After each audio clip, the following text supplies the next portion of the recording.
Welcome, Gunrunner.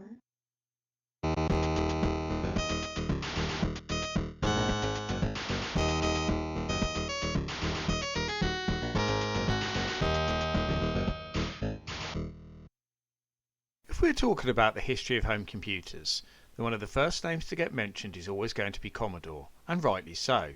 They are responsible for some of the greatest computers of all time, including the affordable but powerful Vic-20, technologically advanced Amiga, and of course the Commodore 64, which was, until very recently, still the best-selling computer ever, only being surpassed by the Raspberry Pi.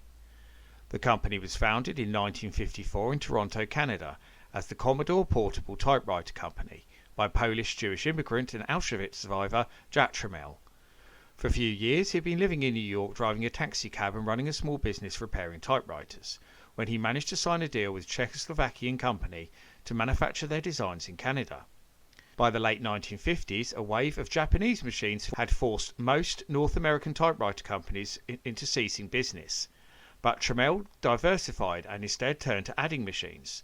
This naturally progressed into producing some of the first electronic calculators, and from there the move into home computers was pretty much an obvious one.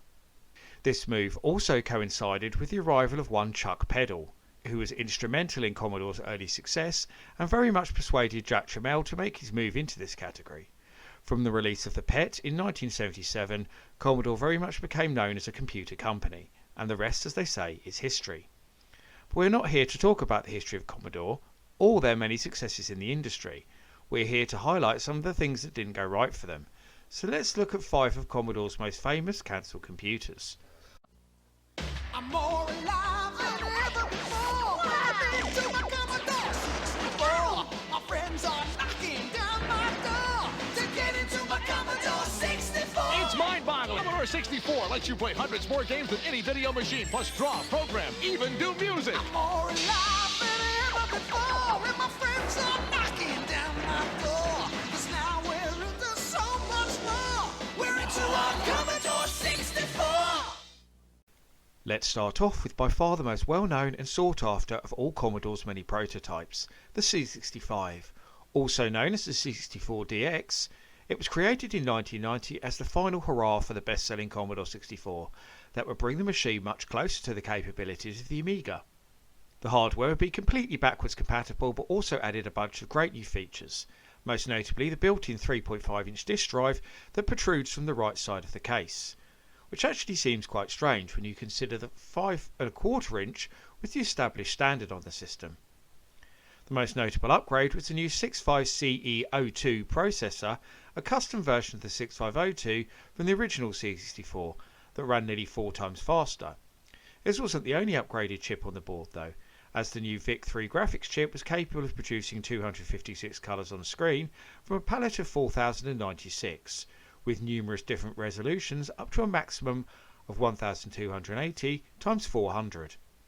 Other improvements included 128K of RAM, twin SID chips to support stereo sound, Commodore Basic 10, the original shipped with version 2, new expansion ports and a refined keyboard.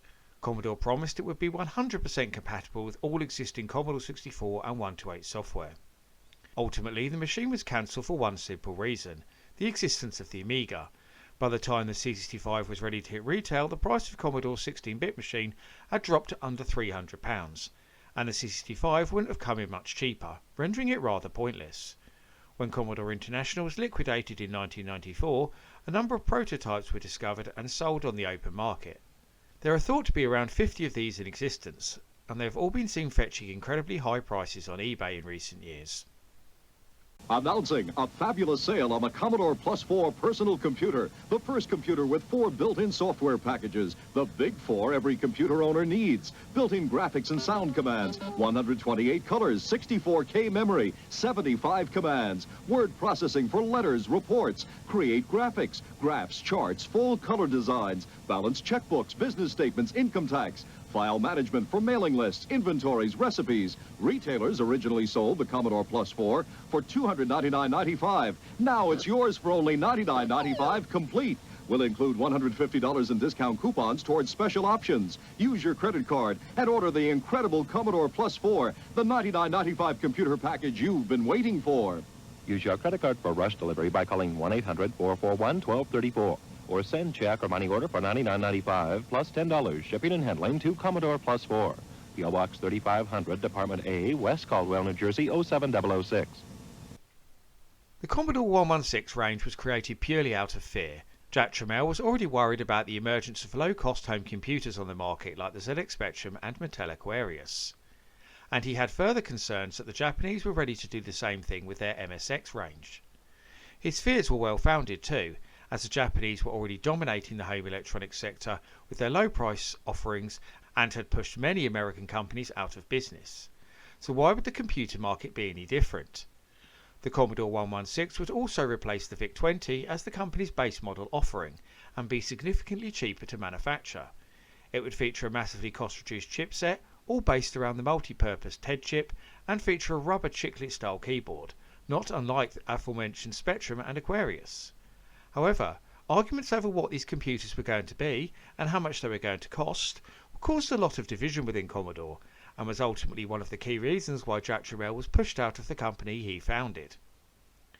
While the 116 was released in Germany only, a much larger Commodore 16 in a black VIC-20 style case was released in both Europe and America to a rather negative reception.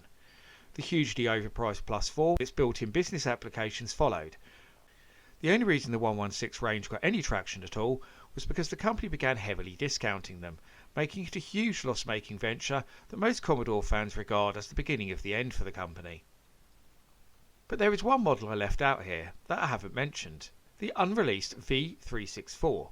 This was set to be the flagship machine in the range, boasting 64K of RAM, enhanced BASIC, a speech synthesis chip, and a range of built-in productivity programs, not unlike the Plus 4, which was ultimately chosen for release over this computer.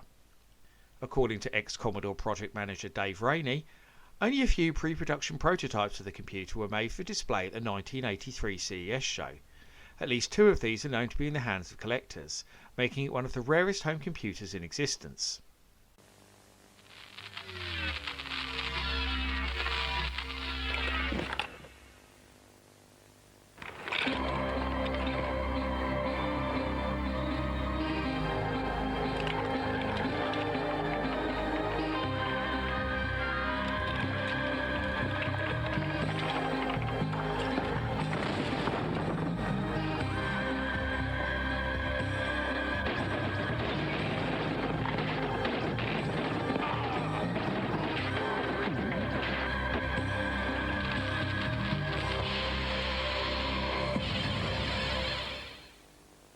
The Amiga Ranger was intended to be the second generation Amiga chipset, prior to the ECS being created, and was designed by Jay Miner and his original Amiga team in Los Gatos, California.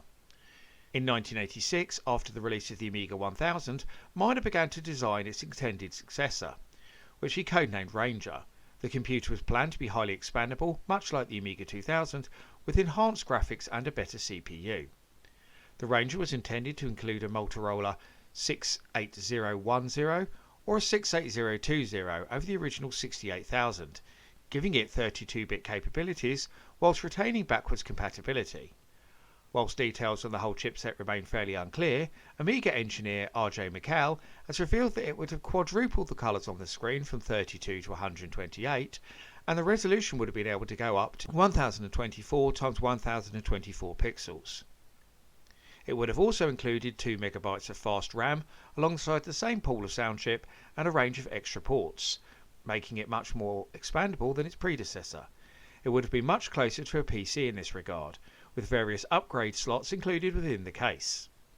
Ultimately, the bosses at Commodore decided that the Ranger would be far too expensive and decided to go with the German-designed Amiga 2000 instead, which would prove to be a big mistake, with the machine being poorly received by press and consumers alike.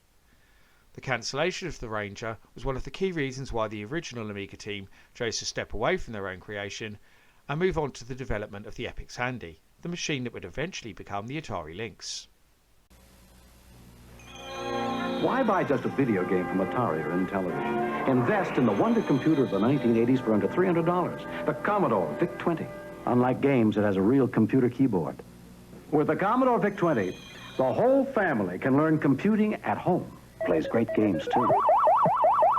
Under $300, the wonder computer of the 1980s, the Commodore Vic-20. Coming soon, Commodore brings you Gorf, the Wonder arcade game, and Omega Race in home versions. Commodore. The Commodore Ti was created in 1980 by Chief Engineer Chuck Peddle as a successor to the popular Commodore PET, the company's first home computer. TOI stood for the Other Intellect and was also known as the Color PET at various stages of its development. It was created to be a competitor to the newly released Apple II, and the design is remarkably similar, as you can see. It would have remained fully backwards compatible with the existing range of PET computers, whilst adding colour graphics and higher resolutions. Final specs for the machine are actually quite hard to determine, as Commodore tested and prototyped numerous different configurations of the machine, with some featuring an early version of what would become the VIC chip, and this gives you a big hint to the reasons for the computer's cancellation. An offshoot of the Color PET project led to the development of the Vic-20, which was seen as a much more ambitious and capable computer that would not only be capable of going head-to-head with the Apple II and Atari 400 and 800, but also video game consoles such as the Atari 2600 and Mattel Intellivision. Commodore would continue to sell new versions of the existing PET computers aimed at business users for 2 further years, with it being eventually discontinued in 1982 with the arrival of the Commodore 64. Sadly, there are no known prototypes of the TOI in existence.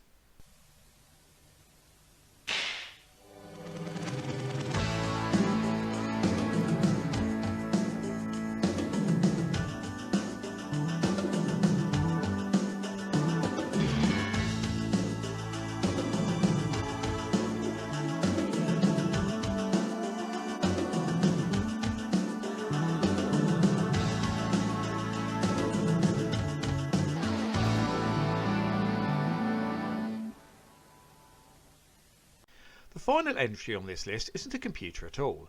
It's more a multimedia machine, but it was based upon one in the form of the Commodore Amiga. Now, I don't think I need to tell people much about the huge failure that was a CD-TV, Commodore's attempt to make an early entry into the newly formed multimedia market and go head-to-head with the Philips CDI. Released in 1991 to a huge amount of publicity, the CD-TV was basically a black Amiga 1000 with a CD-ROM drive in place of the usual disk drive, and a newly designed remote control and joypad combo to operate it. Commodore also offered a full-size keyboard and a standard 3.5-inch disk drive as add-ons, making it possible to upgrade it into a fully fledged home computer. The reasons for its failure are numerous, with the high price, lack of specific software, clunky interface, and confused market positioning all being cited. The price was definitely a huge factor, with the $1,000 price tag, equivalent to over $1,800 in today's money, putting the majority of potential users off before they even touched one. But before Commodore came to the realisation that the CD-TV was a huge mistake, they actually planned and prototyped a CD-TV2. This would have been dramatically cost reduced and more like a home console in design, probably a lot like Philips' own redesigned offering, the CDI 450. Although no images of the system have ever been shown, so we only have the words of ex-Commodore employees to go on. Despite the CD-TV2 being cancelled, it wasn't abandoned completely, with the concept being further developed to create the Amiga CD32 console, which of course was backwards compatible with all existing CD-TV software, very much pointing to its origins. Sadly, the CD32 did nothing to revive Commodore's fortunes, and the company entered bankruptcy less than a year after the system's debut, with many people still mourning the loss of the once great company to this day. I'm learning fast. I'll give it my best shot. I knew I could do it.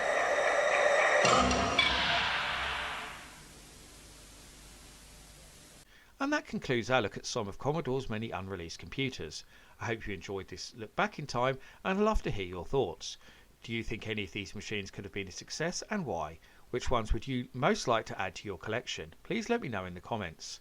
But before I go, I must thank all of my loyal patrons for continuing to support my channel and make videos like this possible, giving special thanks to the following patrons in particular: Thunder Fundington, John DiLiberto, Carl Olsen, Mark Slorence, Chaotic, and Coldar Fusion.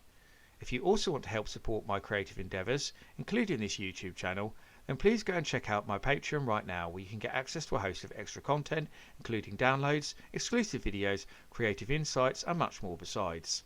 I've been the Laird, and I thank you for watching, and I'll see you all again for another video very soon.